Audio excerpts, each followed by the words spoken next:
Well, after an event as horrific as the terror attacks in Paris, it can be really difficult and traumatic, not only for you, but for children to process the deadly attacks.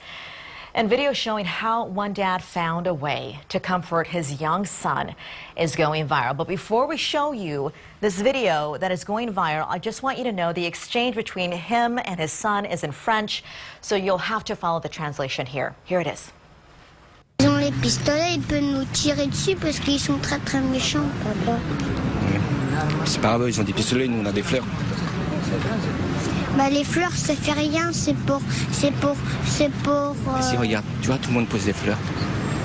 Oui. C'est pour combattre les pistolets.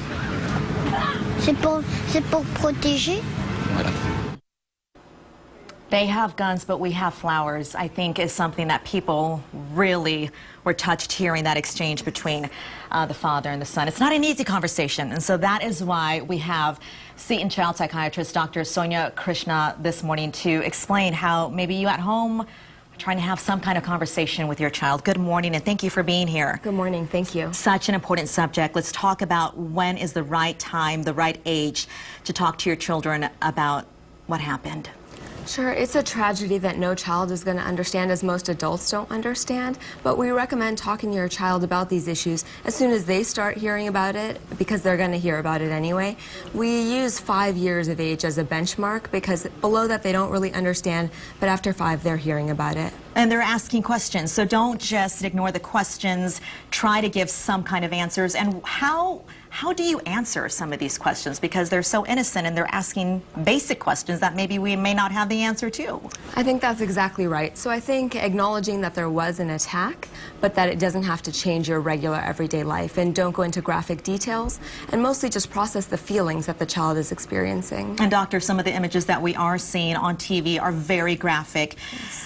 People are wondering, parents are wondering, if my child sees these graphic images over and over again, because this is a topic that we're going to continue to talk about. What does that mean? Can their brain process that, and is that going to affect them? So in our Diagnostic and Statistical Manual for Mental Disorders, DSM, the book that we use to diagnose mental illness, you can't get the diagnosis of post-traumatic stress disorder just from viewing it electronically.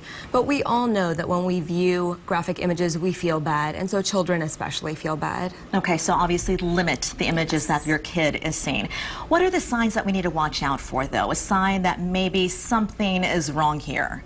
Well, I think, like the video showed, children need reassurance from their parents, but if they start acting differently, so they don't want to go to school, they're not eating the same, they're not sleeping the same, they really have trouble separating from their parents, that's when you should seek help. Okay, such good advice. Always a pleasure talking to you. Thank you. Thank you for that. All right.